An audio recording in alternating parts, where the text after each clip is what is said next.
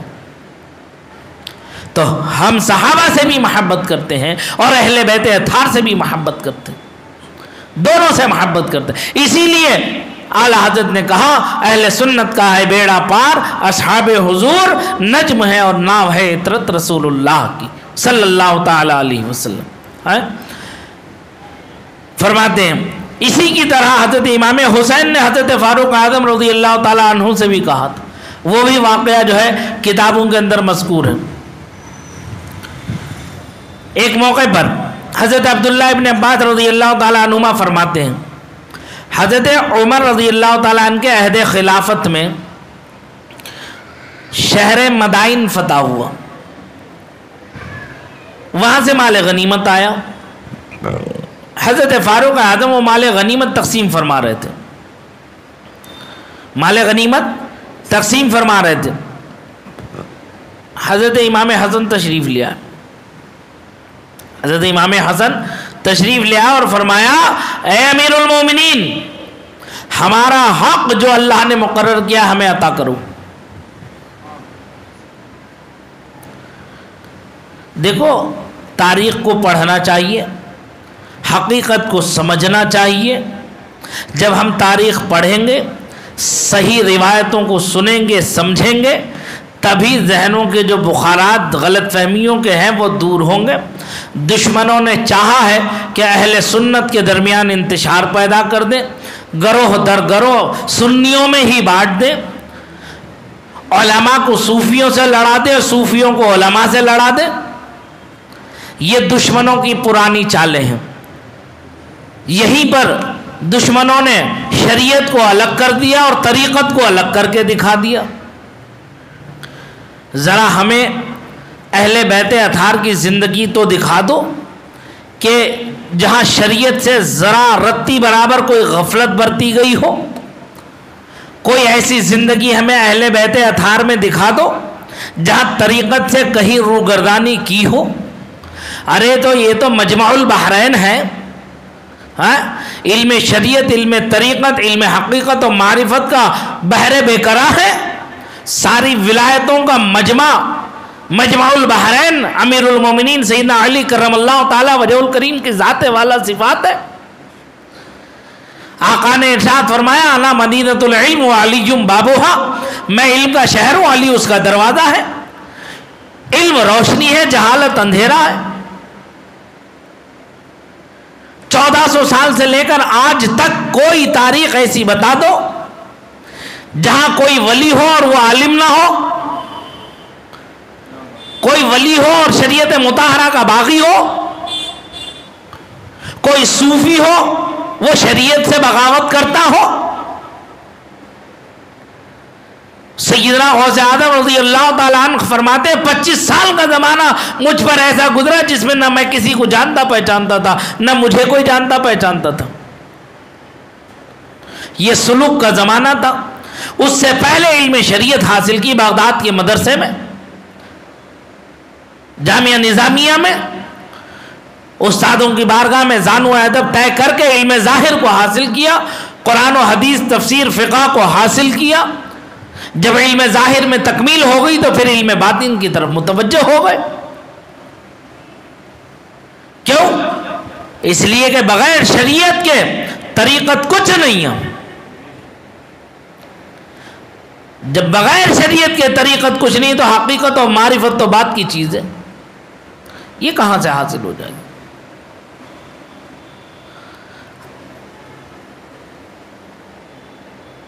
یہ دشمنوں نے ایک چال بنا لی ہے کہ سنیوں کو آپس میں لڑا دو, سلسلوں میں بانٹ دو اور پنجتنی اور غیر پنجتنی میں تفریق پیدا کر دو.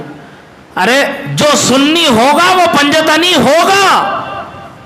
تمہاری کیا اوقات و حیثیت کہ تم سنیوں کو پنجتنیوں کی محبت سے دور کر سکو؟ تمہیں کہاں اس کی حیثیت طاقت ہے؟ کہ پنجتنی کا مطلب یہی ہے کہ صرف اہل بیت اطہار کو پکڑ لو، صحابہ کو گالی دو؟ نعوذ باللہ من ذالک۔ یاد رکھو ایسا کرنے والوں کا ٹھکانہ سوائے جہنم کے کوئی دوسرا نہیں ہے۔ یہ میں نہیں کہہ رہا ہوں، میں نہیں کہہ رہا ہوں، یہ حضرت علی کا قول ہے، میں نہیں کہہ رہا ہوں، یہ اہل بیت اطہار فرماتے ہیں۔ تو حضرت فاروق اعظم مال غنیمت تقسیم فرما رہے ہیں، حضرت امام حسن مجتبیٰ تشریف لیا ہے، لانے کے بعد کہا ہے اے امیر المومنین ہمارا وہ حق ہمیں دے دیجئے جو اللہ تعالیٰ نے ہمارے لیے مقرر فرمایا۔ حضرت فاروق اعظم رضی اللہ تعالیٰ عنہ فرماتے ہیں بالبرکت والکرامہ، تشریف لائیں تشریف لائیں، آئیے تشریف لائیں، اور 1000 درہم نظر فرما دیے۔ کتنے دیے؟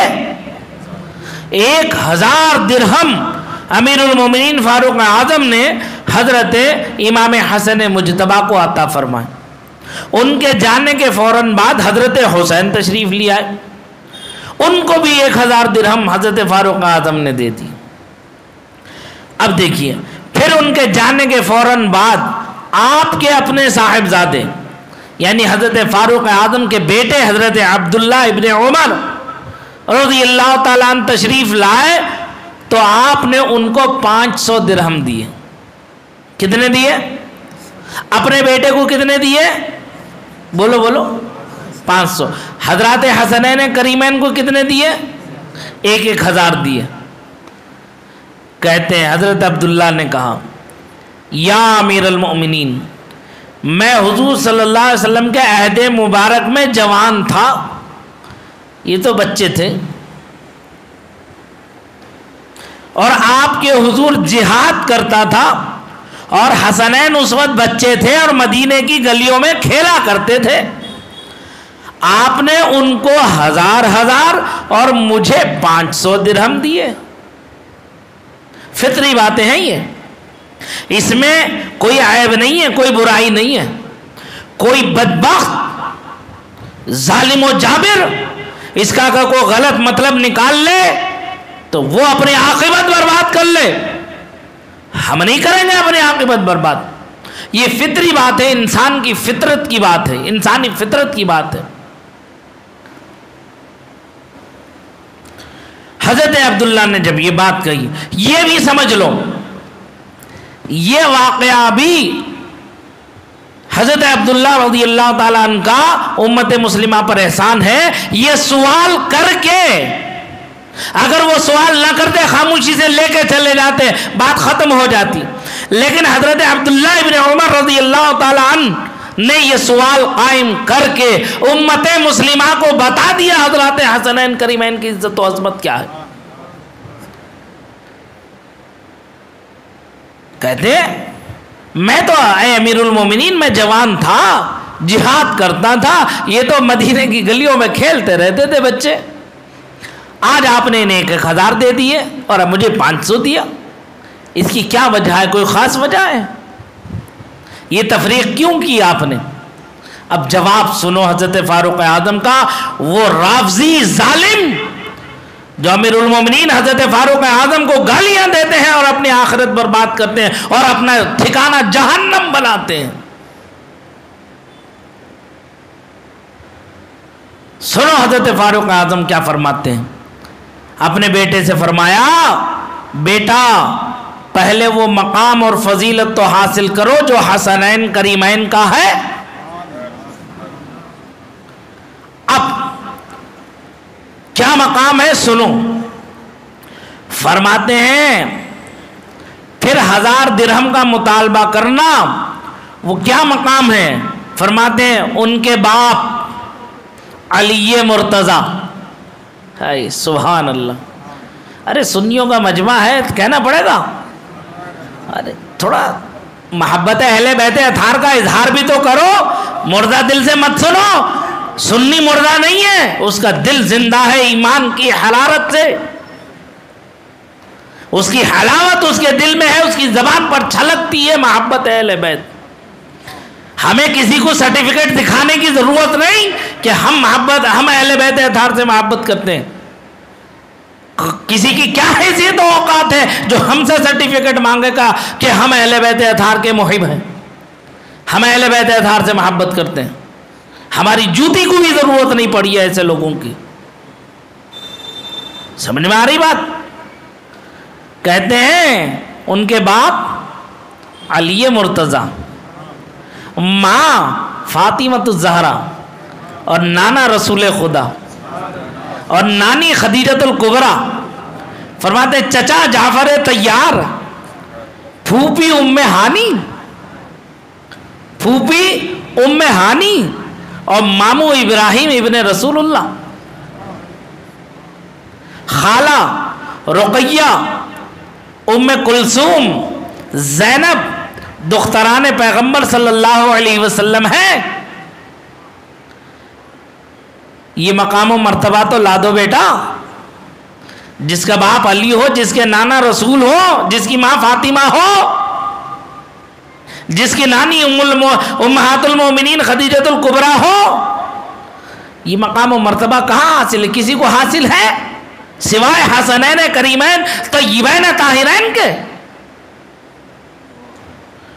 کہتے ہیں حضرت عبداللہ جیسے یہ جواب سنا حضرت فاروق اعظم کا خاموش ہو گیا۔ تو اس سے کیا پتہ چلا؟ حضرت عمر کے دل میں محبت اہل بیت اطہار کیسی کوٹ کوٹ کے بھری ہوئی ہے، اہل بیت اطہار کی عزت و عظمت کیسی کوٹ کوٹ کے بھری ہوئی ہے۔ کیا ہمیں ضرورت ہے کہ سرٹیفکیٹ دیتے پھریں؟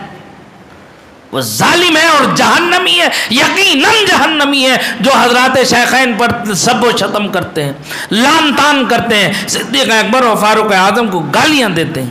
وہ جہنم کے کتے ہیں، کتے۔ ایسے لوگوں سے دور و نفور رہنا، نہ ان کے ساتھ اٹھنا بیٹھنا جائز، نہ کھانا جائز، نہ ان سے دوستی جائز، نہ ان سے میل جول جائز، نہ ان سے کسی قسم کا کوئی تعلق رکھنا جائز، کیونکہ جس کے ساتھ دنیا میں ہوگا قیامت میں اس کا حشر اسی کے ساتھ ہوگا۔ اگر ان جہنمی کتوں کے ساتھ بیٹھو گے تو انہی کے ساتھ حشر ہوگا۔ اللہ کی پناہ چاہتے ہیں ہم کہ ایسے ظالموں کی صحبت ہمیں میسر آئے۔ ہمیں اہل بیت اطہار کے جھنڈے تلے پروردگار ہمارا حشر و نشر فرما دے، ان کے غلاموں میں، ان کے غلاموں کے غلاموں میں اللہ ہمیں قبول فرما لے، اور سچی الفت و محبت اہل بیت اطہار کی ہمیں عطا فرما دے۔ یہ اہل بیت اطہار کی عزت و عظمت دونوں صحابہ کے آپ نے سماعت کی۔ اب آگے اور دیکھو، اللہ اللہ، اس واقعے کی خبر جب حضرت علی مرتضیٰ کرم اللہ تعالی وجہ الکریم کو پہنچی، انہوں نے فرمایا میں نے حضور سید عالم صلی اللہ علیہ وسلم سے سنا ہے کہ حضرت عمر اہل جنت کے چراغ ہیں، چراغ۔ ان کے اس فرمانے کی خبر دیکھو، کیا پیار ہے، ایک دوسرے کی عزت و عظمت کا کیسا خیال لحاظ ہے، ان ظالموں کو کیا ہو گیا ہے۔ جب حضرت علی نے کہا کہ میں نے اللہ کے رسول سے خود سنا ہے کہ میرا عمر اہل جنت کا چراغ ہے، چراغ، اس بات کی اطلاع جب حضرت فاروق اعظم کو پہنچی تو حضرت فاروق اعظم مسلمانوں کے ایک جماعت کے ساتھ، ایک گروہ کے ساتھ، اپنے ساتھ چند لوگوں کو لے کر کے حضرت علی کے دروازے پر تشریف لے گئے۔ حضرت علی باہر تشریف لائے، جیسے معلوم ہوا فاروق اعظم آئے، حضرت علی باہر تشریف لائے۔ حضرت عمر نے کہا اے علی، تم نے سنا ہے کہ حضور صلی اللہ علیہ وسلم نے مجھ کو چراغ اہل جنت فرمایا؟ اللہ اکبر کبیرہ۔ فرماتے ہیں فاروق اعظم کہ اے علی، کیا تم نے سنا ہے کہ میرے آقا نے مجھے چراغ اہل جنت کہا ہے؟ حضرت علی فرماتے ہیں ہاں، میں نے آپ صلی اللہ علیہ وسلم سے سنا ہے۔ حضرت عمر نے کہا اے علی، یہ حدیث آپ اپنے ہاتھوں سے لکھ کر مجھے دیجئے، یہ حدیث آپ اپنے دست اقدس سے لکھ کر کے مجھے دیجئے۔ حضرت علی نے اپنے دست اقدس سے لکھا بسم اللہ الرحمن الرحیم کے بعد ھذا ما ضمن علی بن ابی طالب لعمر بن الخطاب عن رسول اللہ عن جبریل عن اللہ تعالی ان عمر بن الخطاب سراج اہل الجنہ۔ یہ وہ بات ہے جس کے ضمن میں جس کے ضامن ہوئے علی بن ابی طالب واسطے عمر بن خطاب کے رسول اللہ صلی اللہ علیہ وسلم نے فرمایا، ان سے جبریل نے، ان سے اللہ تبارک و تعالی نے کہ عمر بن خطاب اہل جنت کے چراغ ہیں، چراغ۔ سمجھ میں آ رہی بات؟ دیکھو حضرت علی کرم اللہ وجہ الکریم کا لکھا ہوا فرمان حضرت عمر رضی اللہ تعالیٰ عنہ نے لے لیا اور اپنی اولاد کو وصیت فرمائی کہ جب میری وفات ہو تو بعد غسل و تکفین یہ کاغذ میرے کفن میں رکھ دینا، جب آپ شہید ہوئے تو وہ کاغذ حسب وصیت آپ کے کفن میں رکھ دیا گیا۔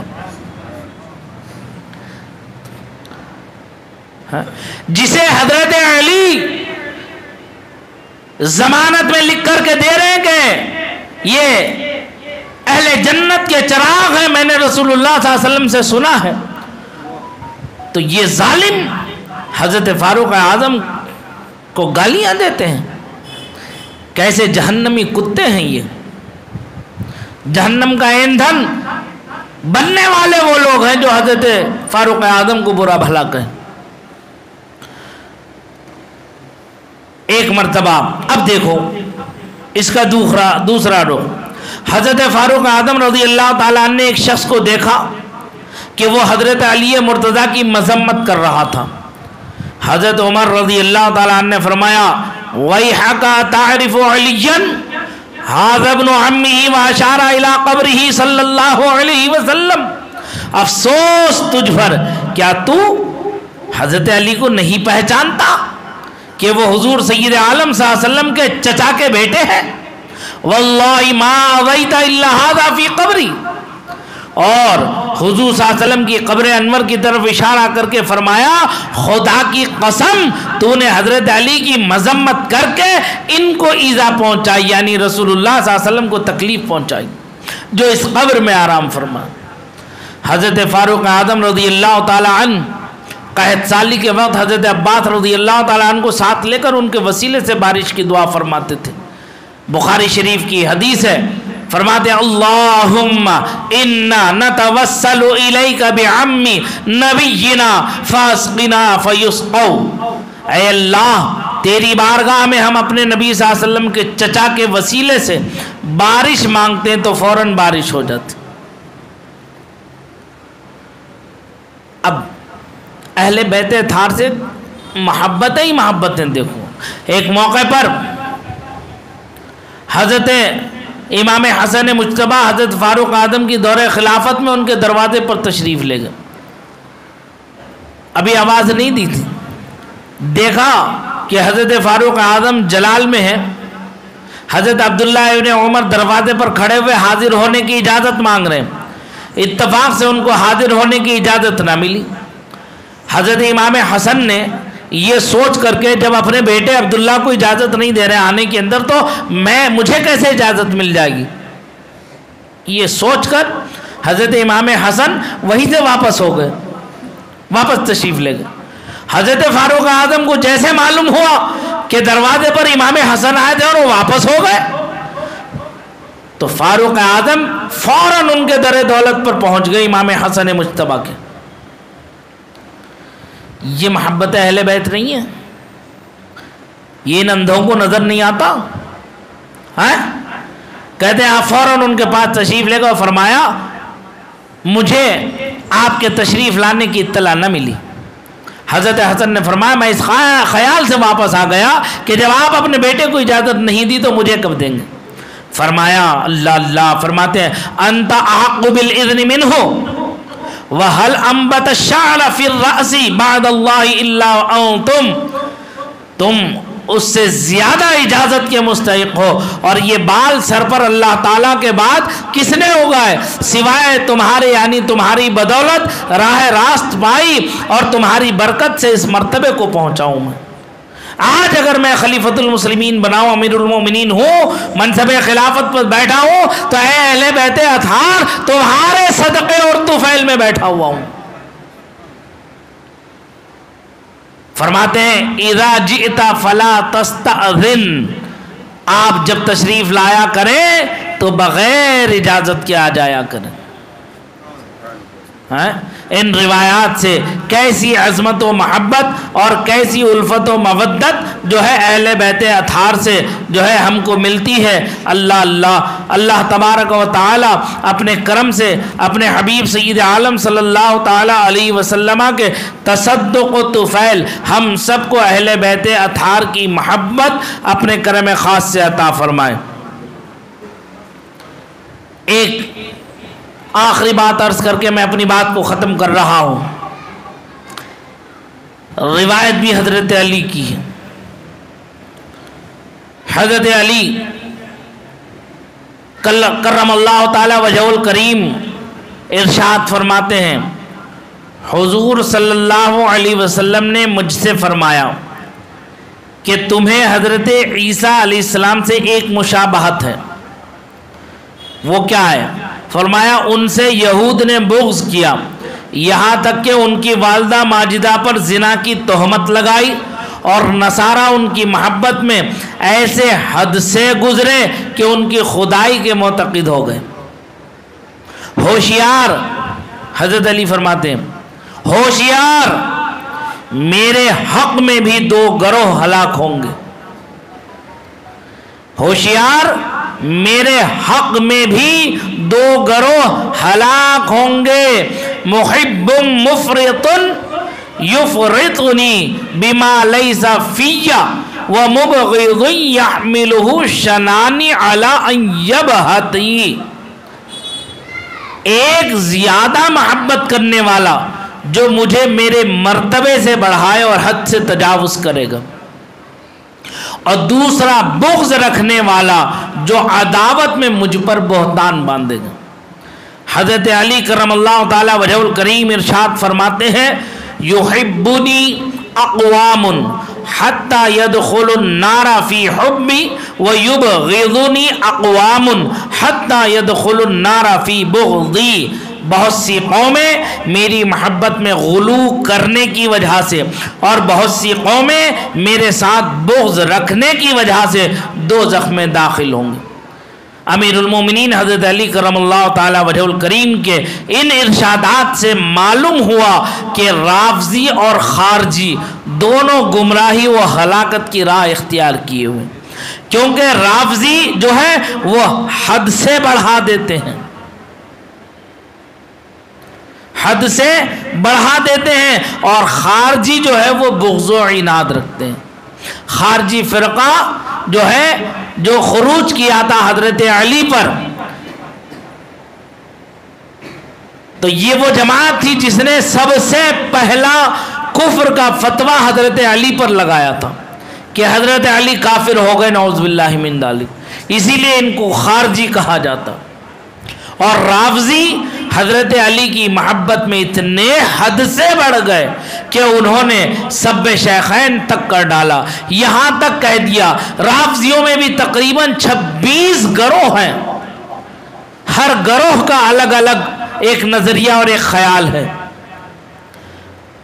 بعض ان میں سے یہ کہتے ہیں کہ وہی تو حضرت علی کے لیے آئی تھی، حضرت علی چونکہ چھوٹے تھے وہ رسول اللہ صلی اللہ علیہ وسلم کو بطور امانت جبرائیل دے گئے تھے، نعوذ باللہ من ذالک۔ بعض کہتے ہیں کہ خلافت کا حق جو ہے وہ براہ راست حضرت علی کو ہے، ابو بکر و عمر نے اور عثمان نے جبرن ظلمن حضرت علی سے خلافت چھین لی، نعوذ باللہ من ذالک۔ علی تو خلیفہ بلا فصل ہیں۔ یہ سب رافضیوں کا عقیدہ ہے، رافضیوں کا۔ اسی لیے یہ گمراہ ہے۔ حضرت علی نے پہلے فرما دیا کہ دو جماعت میرے معاملے میں جہنم میں چلی جائے گی، ایک وہ جو مجھ سے سب سے زیادہ محبت کرنے کا دعویٰ کر کے میرے مقام و مرتبے سے تجاوز کر جائیں گے، ایک وہ جو مجھے برا بھلا کہہ کر لان تان کر کے جہنم میں چلے جائیں۔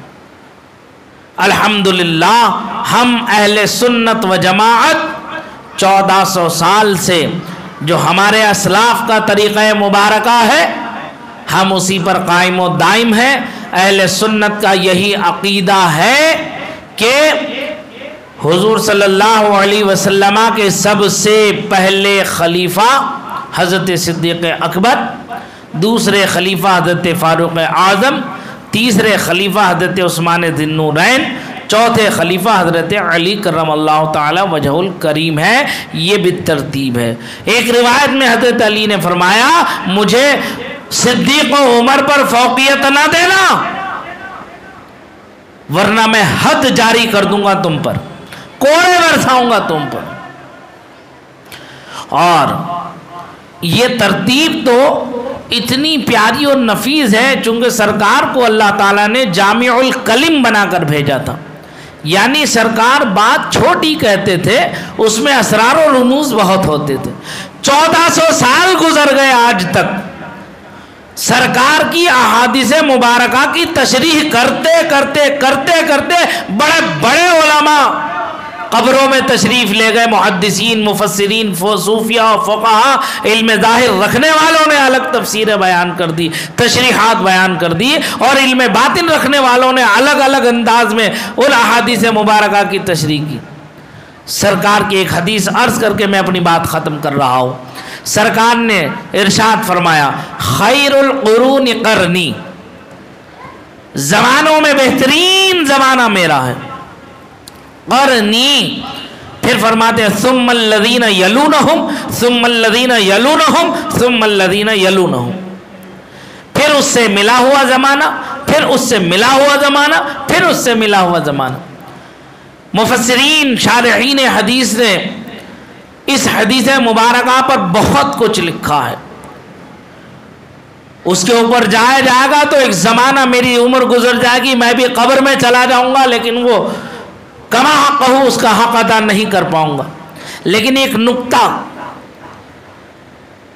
یہاں عرض کر دوں، حدیث پاک کا ایک ٹکڑا ہے خیر القرون قرنی، لفظ قرن کیا فرمایا؟ قرنی، قاف، را، نون اور یا، یہ 4 حرف ہیں قرنی میں۔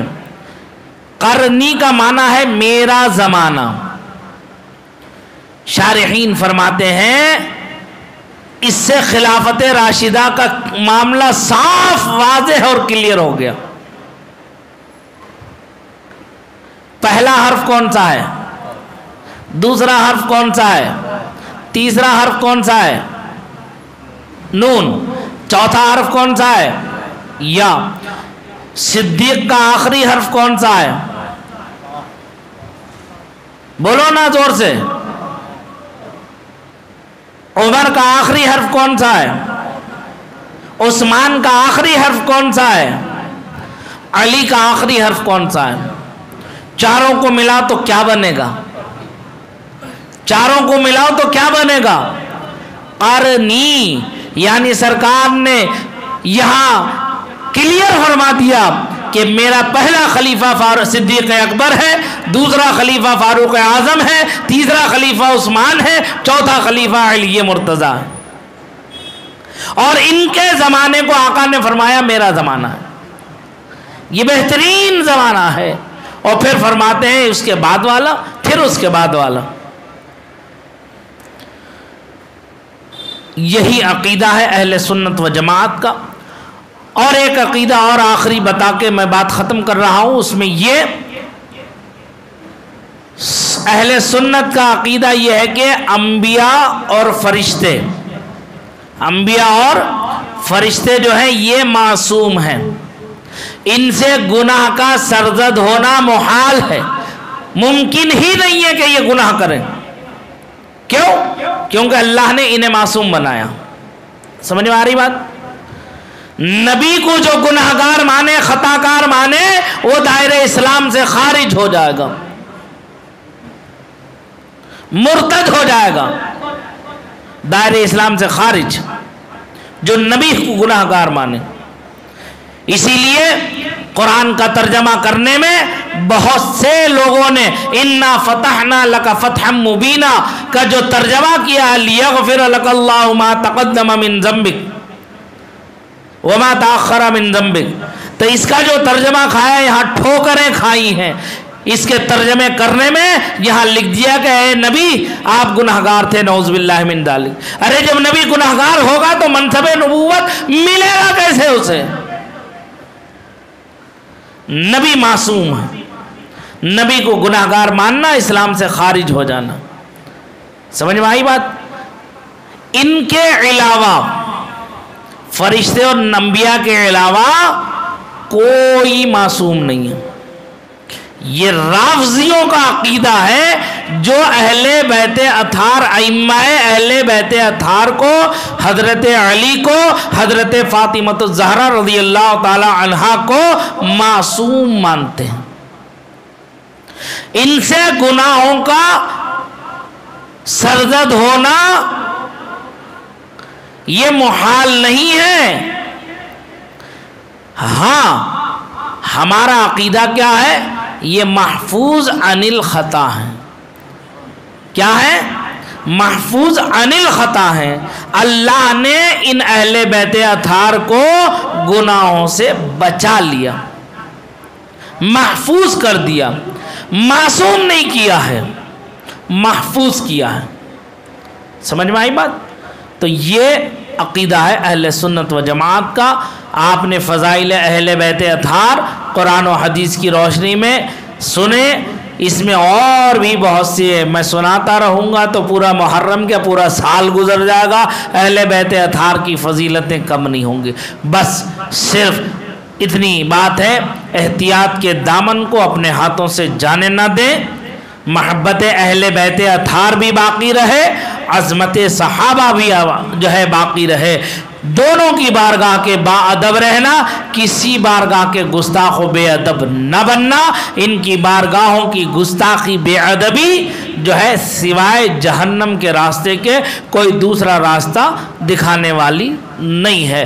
اللہ تعالیٰ کی بارگاہ میں دعا ہے، پروردگار عالم جل جلالہ وعم نوالہ مجھے آپ سب حضرات کو اہل بیت اطہار اور صحابہ کرام علیہم الرحمت والرضوان کی بارگاہوں کا سچا وفادار بنا کر کے رکھے اور ان کے غلاموں میں ہمیں شامل فرمائے، اور قیامت میں ہمارا حشر و نشر جو ہے انہی کے ساتھ فرمائے۔ استغفر اللہ ربی میں